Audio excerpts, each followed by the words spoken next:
I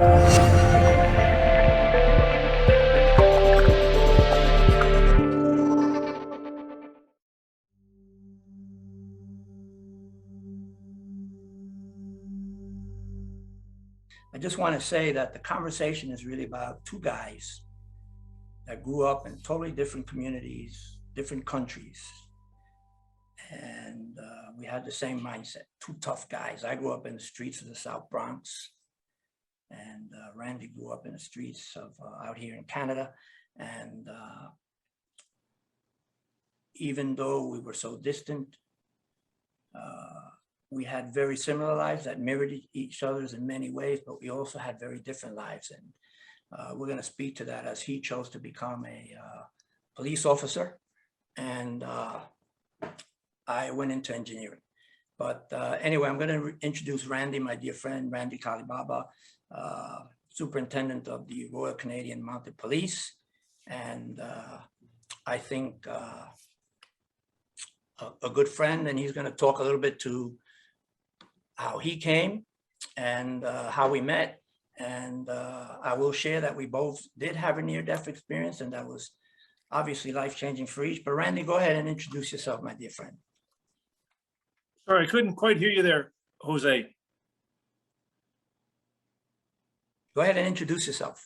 Oh, I'm sorry. Yeah, the audio, sorry. My name is Randy Kolibaba. And I'd like to thank Inez and for the opportunity to present today. I'm indeed honored to be co-presenting with my dear friend and mentor, Jose Hernandez. Today, I apologize for the technical glitch at first, but today Jose and I are hoping to take you all on a journey of self-exploration. And in introducing myself, I'll get into my background in a minute, but I'd like to just lay a little foundation of my life story as we move forward. I'm not a doctor, a scientist, or theologian. I'm just a person who's found courage to ask himself some really tough questions. Questions as to why things happened to me, and also equally as important is why did I respond the way I did? And some of those questions I believe that our audience will have asked. The hardest and often saddest reality we face in this life is we're living a life that we never envisioned for ourselves. And I think that we can agree that we're all here listening to the presenters to gain some insight, and in many ways change our personal situations for the better. I believe our society isn't focused on the why, but more importantly, the how to make our lives better. Jose and I are here to help you all the listeners, as to the how. But before I go forward, I just like to ask the audience to think about one question. Does life happen to you, or does life happen for you? And I think how you answer that question, I believe, will have shaped your life in the past and will shape your life in the future. And as we talk about shifting into another paradigm, I'd like to share a little piece of wisdom I received when I was a young police constable with the Royal Canadian Mounted Police, which is Canada's national police force. A wise elder from the Cree First Nations in northern Saskatchewan once told me, without a past, you have no future. And I believe as I speak a little bit through the next 50 minutes, you'll see some of that wisdom in that statement. My portion of the talk with you today is about, it doesn't matter whether you're a male or female, young or old, it's about learning to live the life that you were meant to live before it's too late. It's about taking control of your life, and in doing so, taking control of your destiny. We obviously can't control what happens to us, but there's an immutable universal fact.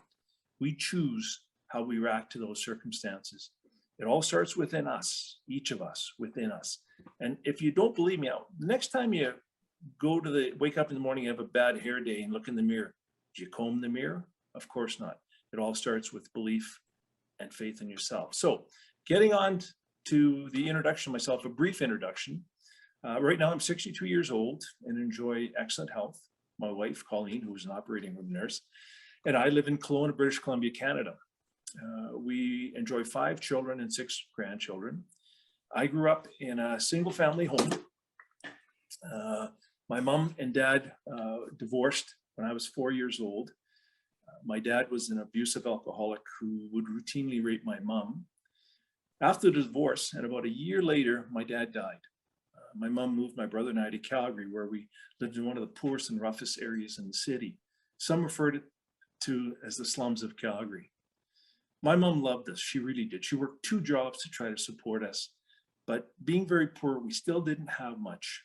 I literally had to fight and or compete for everything I got, including respect and acceptance. You see, I, like many, was looking for fulfillment and happiness where it could never be found.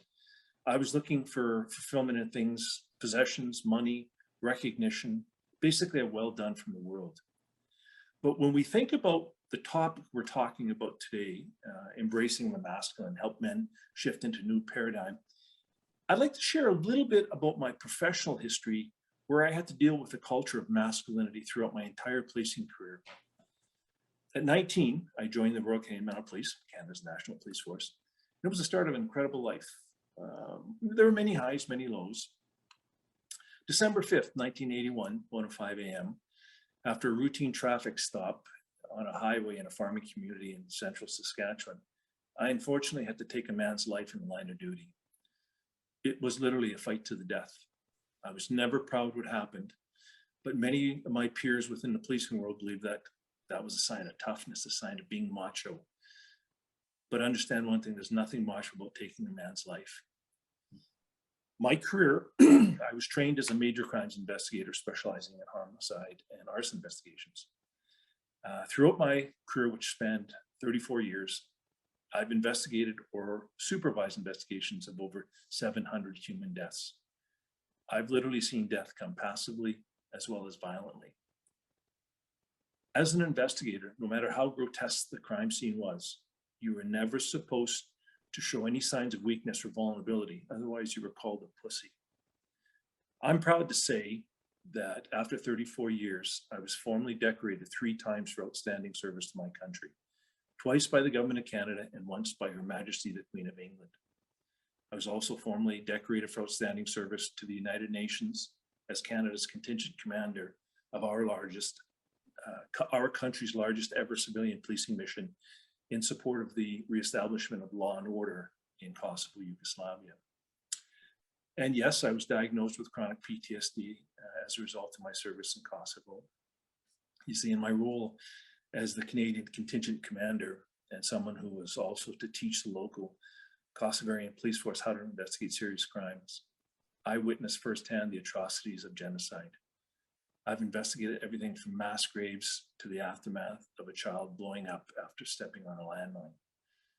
Every night in Kosovo for about the first 6 months in mission, there was machine gun fire, small arm fire all around us. Matter of fact, one night I was lying in bed, in the back of my bedroom wall got sprayed by a machine gun blast as I was lying there. But because of the macho culture within the RCMP, being a senior officer when I returned to Canada and in charge of a large policing unit, that being Grande, British Columbia, if I would have ever told anybody about my illness, my career would have been over. I would have literally ended any possibility of advancement.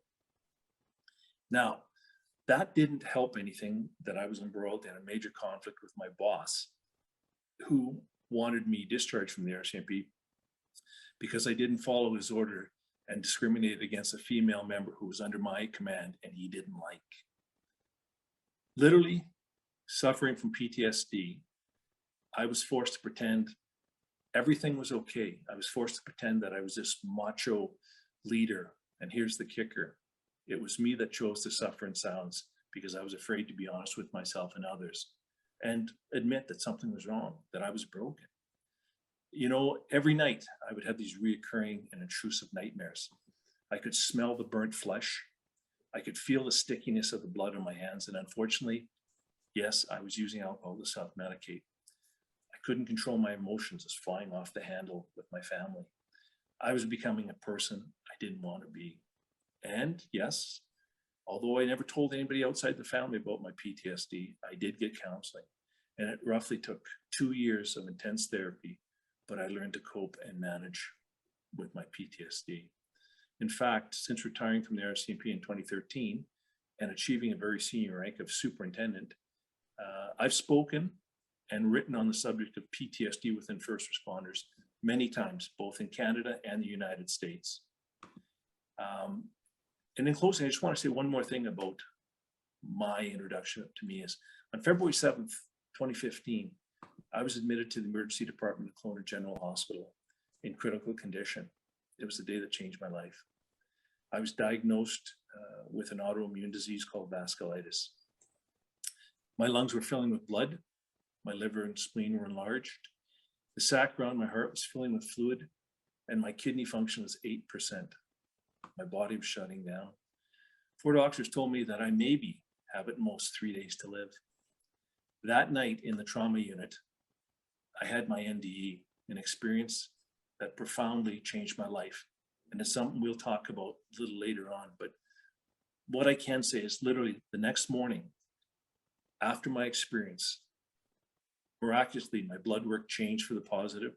My condition started to dramatically improve. And after 5 days of in the intensive care unit and also 5 more days on the ward, I was released from the hospital.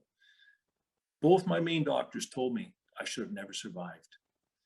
And I'm very happy to say I'm here. And I've had 4 years of complete remission. We'll talk more about the NDE and others, but I hope that fills you in a little bit about who Randy Kolibaba is. Yeah, thank you, Randy. That's really, really an amazing story. I'm going to go ahead and share the screen again and talk a little bit about where I grew up and where I came from. I grew up in the South Bronx. I don't think people really understand what the South Bronx looked like when I was growing up, but this image is the South Bronx when I was growing up. It was a lot of gutted buildings, and it was obviously after the white flight, and the government was trying to move these buildings and get people to renovate them and see if they could find people to do that. But in the meantime, that's what it looked like, and that's where I grew up, in those streets. Those streets, because of the nature of the community, allowed me to experience a tremendous amount of violence and abuse. And flying a kite like this little man is doing there was one of the few joys we had, because it was one of the few things we could afford. But anyway, I grew up, they were one of 8 children. I was the 7th of 8 children. Most of you know me, of course. I'm Jose Hernandez. You probably saw me on the Surviving Death show, but I don't know if anybody really knows where I came from. But I want people to get an understanding of what the environment that Randy and I grew up in really kind of feels like and actually was. So you grow up here with a father that drinks, that's abusive, that's half First Nation, that wants to hide the disgrace of being First Nation and wants to assimilate into the community and be an American. So this is the environment I grew up in, and obviously when he drank, he was quite abusive. So we lived in a fight or flight environment constantly. So when we left the house and we went out into the street, it didn't change that at all. We were always in that same environment. And like Randy, I've seen my share of death and cruelty and abuse, and I don't even want to bring it up here because some of the imaging is so horrific. But we do become very tough. We become very containing of our emotions. We're taught. So from when I was little, and I would fall, and my father would say to me, "Big boys don't cry." He's already training me how not to be emotional, how not to show my feelings, how to disguise everything, how to hide everything. And as we get older and older, it's not only your dad, it's the entire community that's really reinforcing this type of behavior. And it becomes almost a social thing, right? So once you get into high school and things like that, I went into boxing to help me cope with some of my anger issues. And was really lucky that I was able to find a path that led me to college and ultimately to become an engineer. But I want people to understand that, you know, being the son of a man that was half First Nation and was ashamed who had a mindset that men are, and this is what we're supposed to do, we're the life takers. You know, we got to provide food, shelter, we got to protect our women, our families. And we weren't in an environment where we're out hunting, but we still have that mindset somehow. And so I grew up in a world that taught me to be incredibly competitive, incredibly selfish, incredibly thinking that my worth was measured by what I owned and the stuff that I collected. And, you know, that's what being a man was. It was measured by the women you were with, the guys you hung out with, you know, where you were. Did you have a car? Did you not? You know, and the competition was quite fierce. And that even, you know, kind of traveled into my career. And there it became about, you know, how high can I climb up this ladder? And where do I want to be? And how much money do I want to make? And that pretty much tempered my life. And that was the only thing I knew. So I looked at life from a physical perspective, being in this physical body, not being religious. My mother was Catholic, my father First Nation. I didn't choose any, I chose none. And I was very science-minded, so I followed the path of science. And in the path of science, there was really no creator. But anyway, because of that, I view life as something that was in my head, what I could see, what I could touch, what I could feel from a physical way. And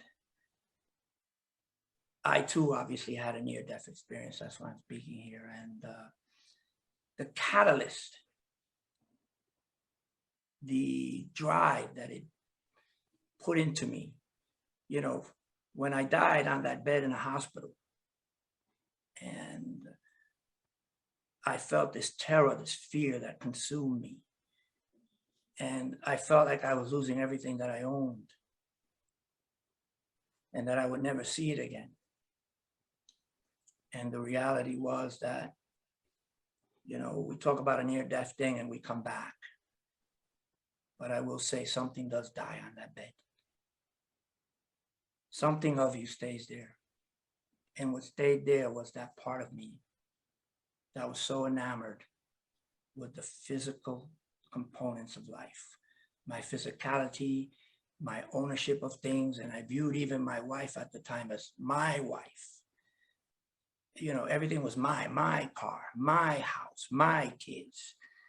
And forget about everything else that we owned, all the items and stuff that we kind of accrue as we move through life. But that's kind of like where we grew up: abusive dads, alcoholics, abusive of our mothers. You know, my mother stayed simply because she believed in the family, and there were 8 kids. So, you know, she was the one that kept us company at night, was the one that was there for us all the time. My father worked hard. I'm not bashing him. And he was, in his own way, he did what he thought was what he had to do. But, you know, when we went to bed hungry, it was a company of each other and my mom that kind of helped us stick together. And we got an understanding also of what lacking was, of not being able to have certain things. And that, as I grew older, tempered my desire to have more and more and more. So I think that I hope that you guys understand where we're coming from with this, where we've been.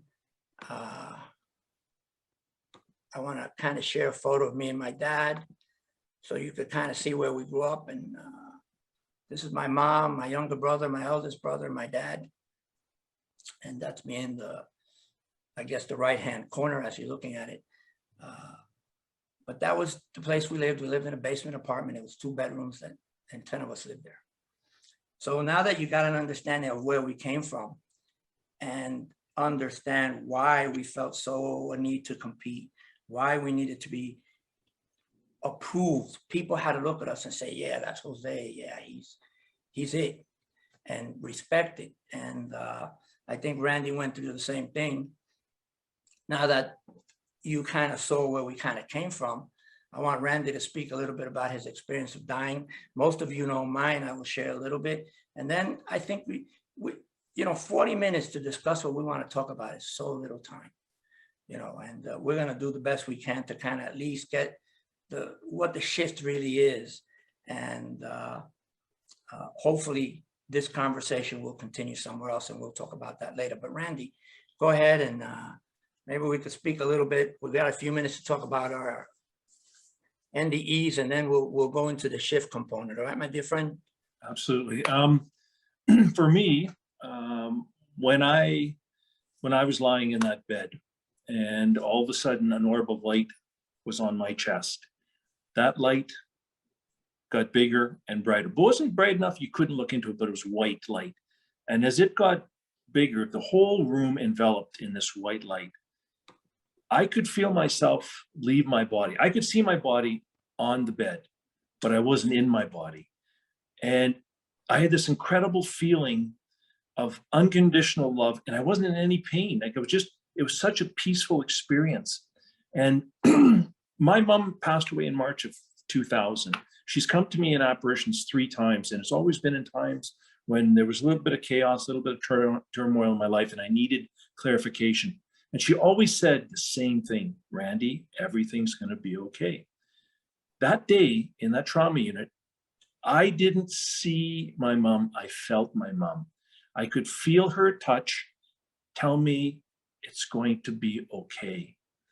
When I was done my experience, when I woke up, as I said, not only did absolutely everything change in my life, like where the doctors had given me virtually days to live, my body was shutting down, things started to change. But moreover, there was 4 things of clarity that came to me that day from my experience. And the first one is I came to the realization I wasn't living the life I was envisioned to live.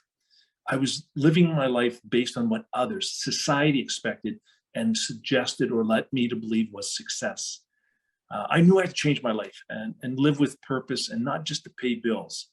And irony, Bronnie Ware, who I don't know if anybody knows, she was a palliative care nurse, wrote a best-selling book titled Regrets of the Dying. The number one regret of people that she researched that were dying was they wish they would have the courage to live a life true to themselves and not the ones living like on others. The second thing I learned, and after I should also say, after my experience, I went from a paradigm of what's in it for me to how may I serve. And when I realized what my life was to live on purpose, not just to pay bills, all of a sudden incredible things happened in my life, incredible joy. I went on to write a best-selling book, Is This the Life You Imagine? It's sold in 58 countries around the world. Yes, thank you, Jose. And every single dime of those royalties I give to charity, to the homeless and child poverty, because that's what happened to me that day. The second thing I learned is that life is a gift, never to be taken for granted. There are no do-over or rewind buttons in life. And no matter how we choose to live each day, everybody needs to remember one thing: this day will never dawn again. So choose wisely whether you're going to be a victim or make opportunities out of the challenge that present them. Because this day will be over. Everybody will go. But instead of fearing death, one of the things I learned was we embrace the concept that life is short, it's unpredictable. It's not talking about being reckless. No, it's about giving the most of yourself in each moment. The third thing I learned is I came to understand that you can't find fulfillment outside of us. It comes from within. It's not external, it's internal. All happiness and all joy that you can hope for and more is within us right now. The fourth thing I learned is I also understood that no matter at what stage we are in our life, no matter how old we are, never forget that we're only a thought away from making a change in our life. There was a German scientist, Max Planck, who passed away in 1947, and he coined a phrase that's been used in the self-help industry and by many spiritual leaders worldwide. He said, when you change the way you look at things, things you look at change. And you know what? He's absolutely right. And when we come to the basic understanding in life that what we understood to be true in the morning of our lives or when we were young is no longer true in the afternoon of our lives. Simply put, what we valued when we were young is no longer true. So that was what my experience taught me. Randy, that's quite amazing. And, you were blessed that your mother came and brought you comfort in these times where we feel despair, or we feel confusion, or we feel like we need help. And I'm going to start by saying, most of you know my experience. So I had an allergic reaction to a medication that I took because I broke a bunch of ribs at work, and they gave me a pain med that had an anti-inflammatory component, and I had an allergic reaction. My lungs shut down, and I went into respiratory distress, and then ultimately respiratory failure. My heart stopped. And I was revived. I was in hospital for 3 months. I was intubated for a bunch of weeks, and it's quite a journey. And I don't have time to really get into that here, but if you go to our websites, we're going to put that up later. You could see what hear what those stories were. And but anyway, here's my experience. So I'm dying on a bed. I thought I was bulletproof. I'm thinking I'm never going to die. The last thought in my mind was, I'm going to die today. And I'm dying, and I realize I'm dying, and I'm filled with regret. I'm terrified. I have this understanding of the alpha male, and I understand the competitiveness and my ancestral belief that as males we're the life takers. But I'm dying on this bed, and I want somebody to hold my hand because I am so scared. I believe I'm going to turn into nothing. I don't have a place to hang my hat where I could say, well, I'm going to live on. I'm going to move on. And I think my father's dead 5 years. If he were here, he would turn in his grave if he knew that I was showing these people how afraid I was. And I actually stiffened. I never forget that. I'll never forget it. I stiffened, and I told myself, I will not let these people know that I am afraid. And I sucked it up. That made my dying very difficult. And until the moment where that angel came into the room and touched me, and I felt this amazing sense of love and peace and belonging, like somebody wanted me, like I belonged. I was feeling this dreadful fear of dying, and I was trying to be a man. And believe me, when I came back from my journey, what I knew was that what a coward I had been. I could have reached out and taken a hand. I couldn't speak. I couldn't breathe. And that was a choice that I had made. And we make many choices like that in life. And that's what we're speaking to here. If I look back, I could choose to hate the doctor that gave me that pill that I was allergic to. I could choose to hate the guy that was driving that bucket truck and hit the tree and I broke all my ribs. I could choose to hate my bloodline for making me weak, and so making me have this issue that I was allergic to this simple drug called ibuprofen. But if I'm honest, I understand that journey, my life, my entire life was leading me into a collision course with this near-death experience. And the reason was so that I could ultimately find the creator in me. So that I could find out who I really was, what I really was. I'm not this guy living in this world up here that thinks everything's material and solid and this is the way it is. I started living from my heart and feeling, allowing myself to feel again.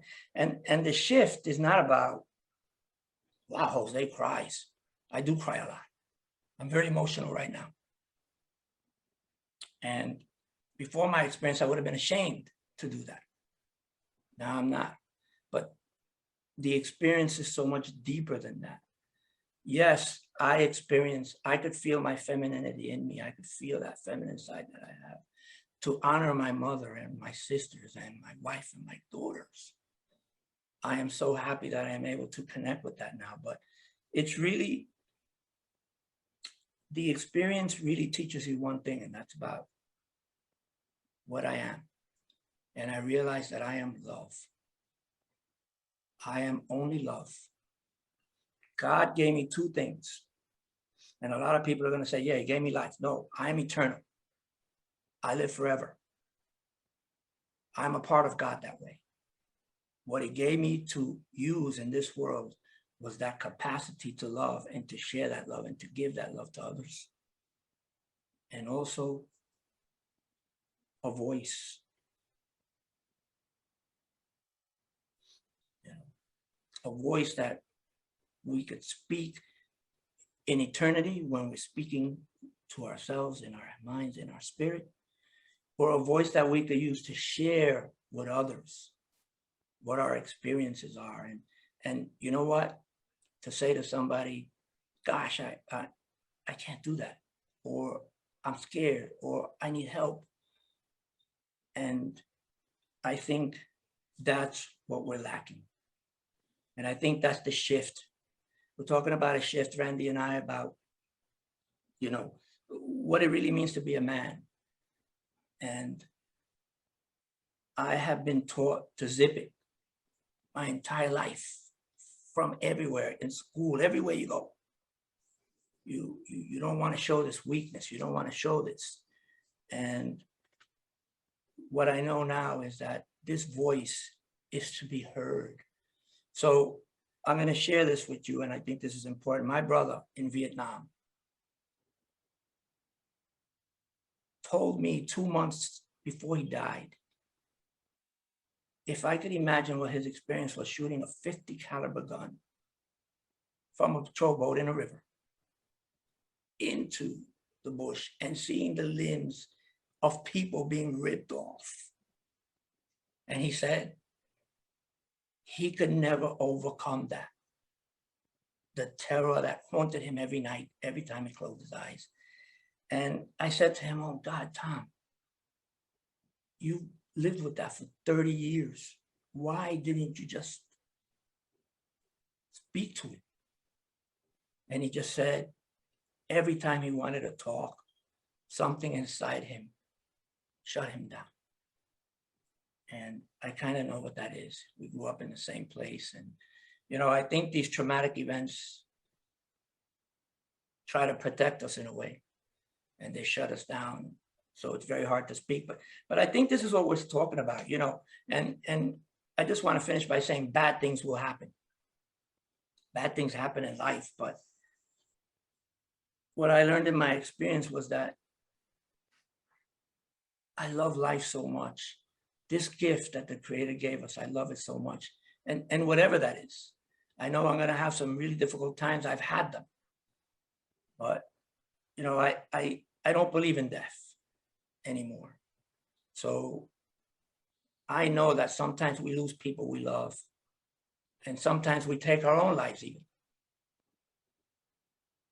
But I know that I will be with those people again.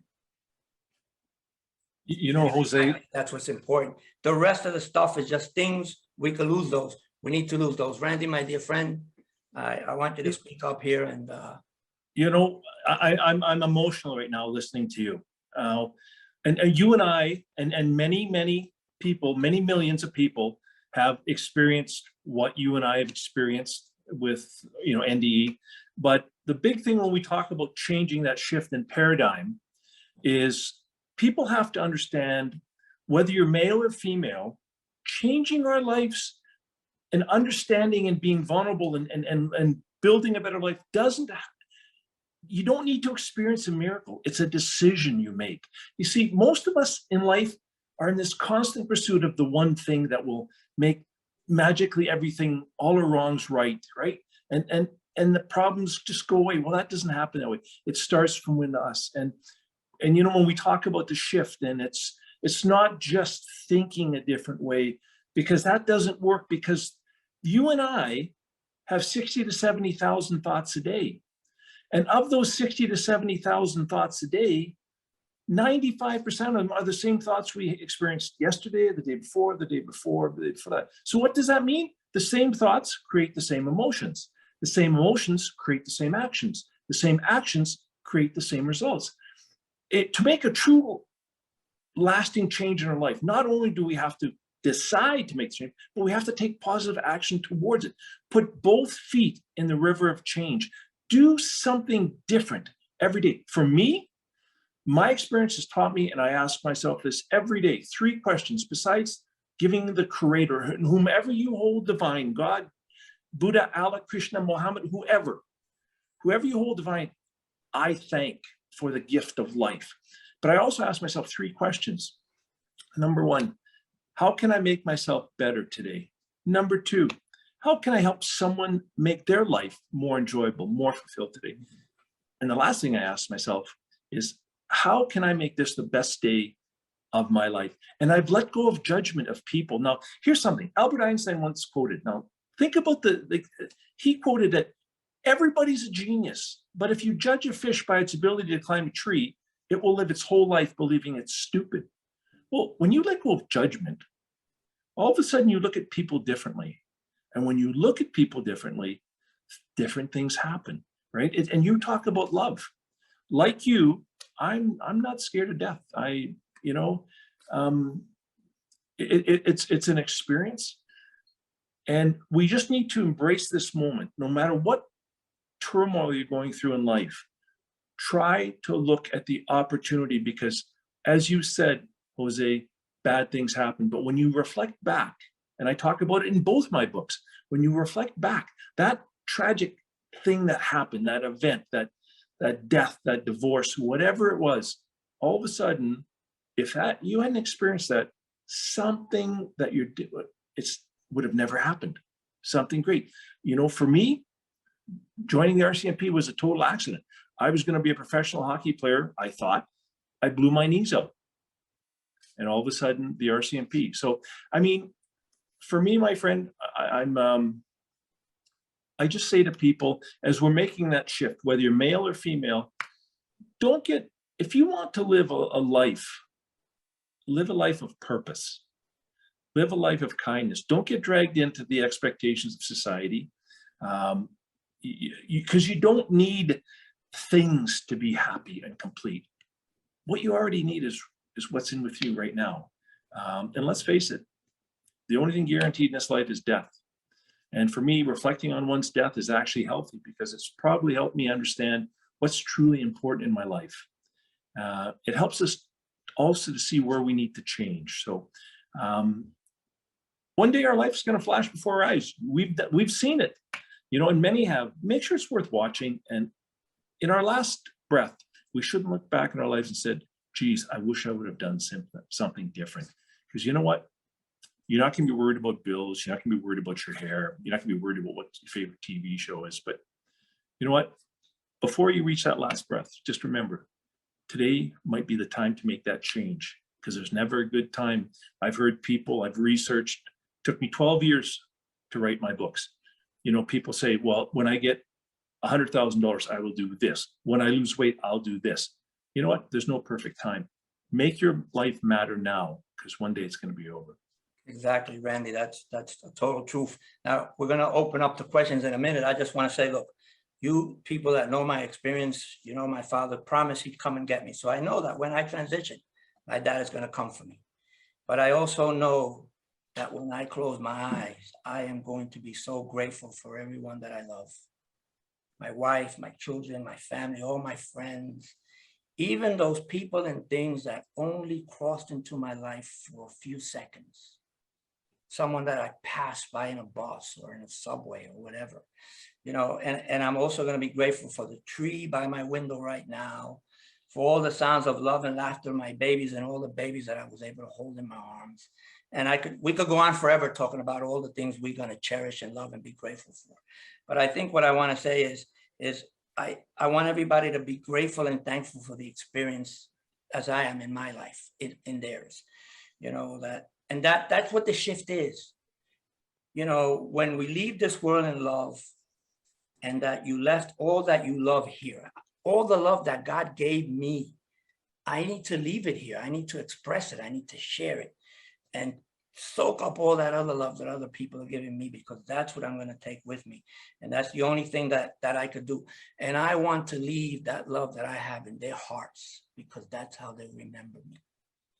And then the other thing is, in our culture, water is very important. Water is speaks to humility. And because water always seeks the lowest point, I want to live my life like water. I always want to be humble. I always want to be true, and I want to be real, and I want to give my love and share it the best way I can. So with that said, we're going to continue this conversation at the Evening Joe. If you guys go to the website that you see there in immersion.com, me and Randy are going to have a couple of more sessions about this, because there's just so much to say. We've also been blessed to be doing a public TV show here for Canadian TV. You'll be able to catch that on YouTube. So if you sign up at the website there, register, we'll be able to get you all that information. But right now we're going to open up to questions. So your questions, please.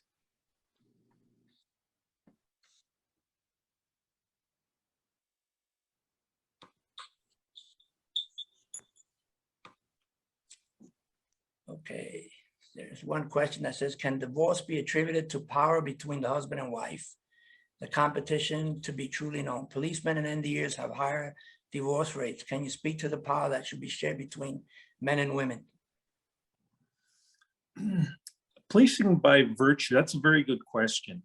A lot of when, in my experience, and when I last left, when I retired, I supervised a staff of 1,100. And what I can tell you throughout my entire career is a lot of where I saw issues, it boiled down to understanding. It boiled down to communication.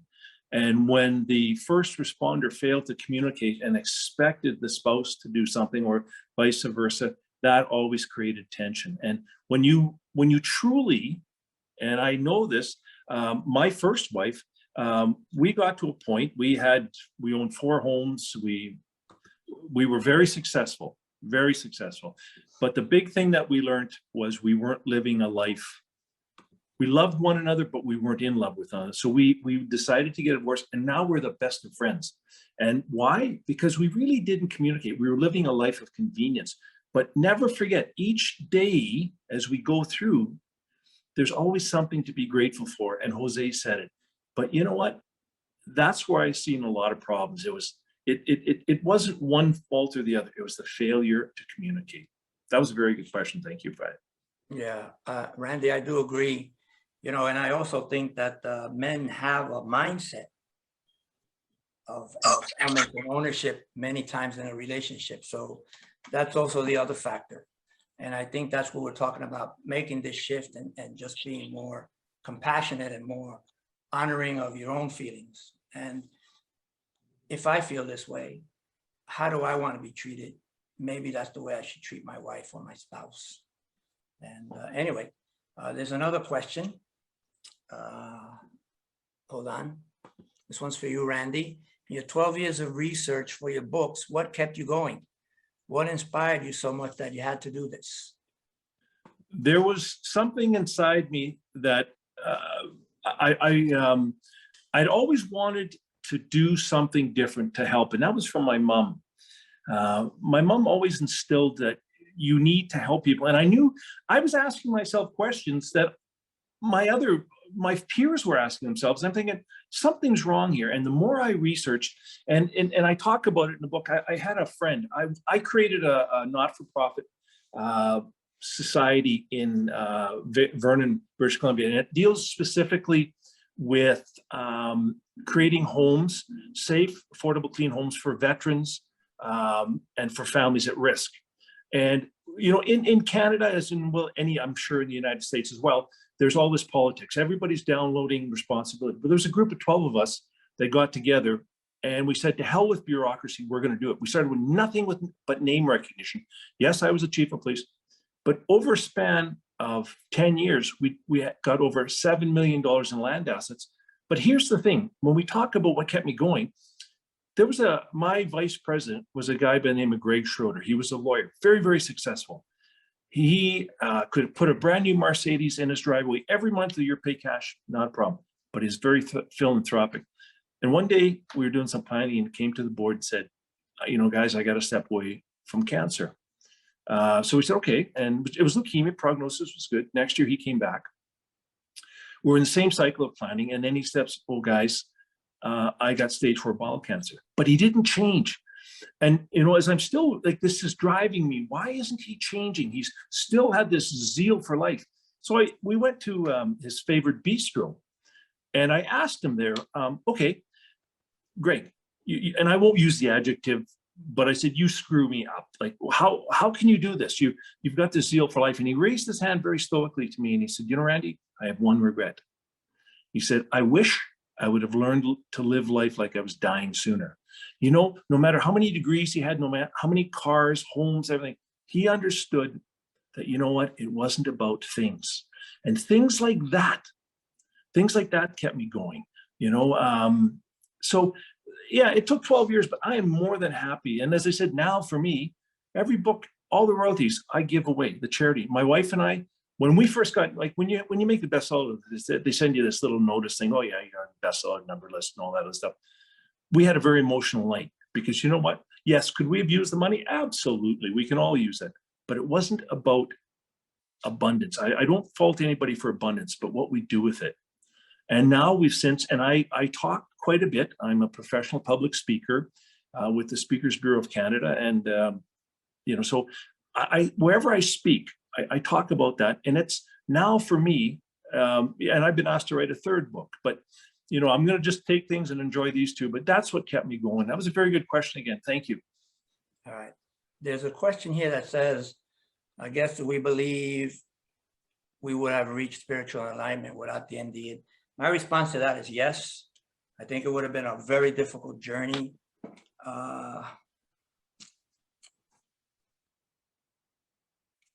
And maybe there's a possibility that we may not have, because the impact of that NDE is so transforming.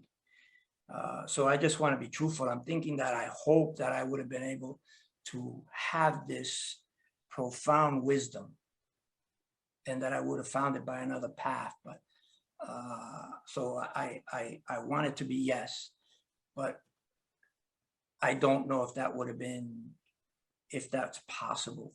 You know, I think the gift here is that because people like us have had this experience and we're able to share that experience, that maybe people that haven't had that experience don't have to, and they could get the wisdom without the trauma of having to be in a hospital bed and dying and go through that physical trauma that it actually is, and the years of transitioning. But thank you, Vic, for that question. I am going to share a text that I got from somebody that I think is really lovely. This came from Alma, and it's an indigenous proverb, and it's you are the one you are looking for. You are the one you are looking for. I find that so profound and so real and so true. So, you know, in our journey of life, we know that we are the one we're looking for. And as an elder just told me, because she put this in my head, she always tells me what's in the way is the way. And so I honor whatever comes in front of me. And, you know, I hope that I always can look at it from the other side so that I get past it. And so with that said, I think we're going to have to kind of break. We only have 1 or 2 minutes left. Anybody has any other questions or? Jose, can I just say one thing that, you know, I think for me, Mhm.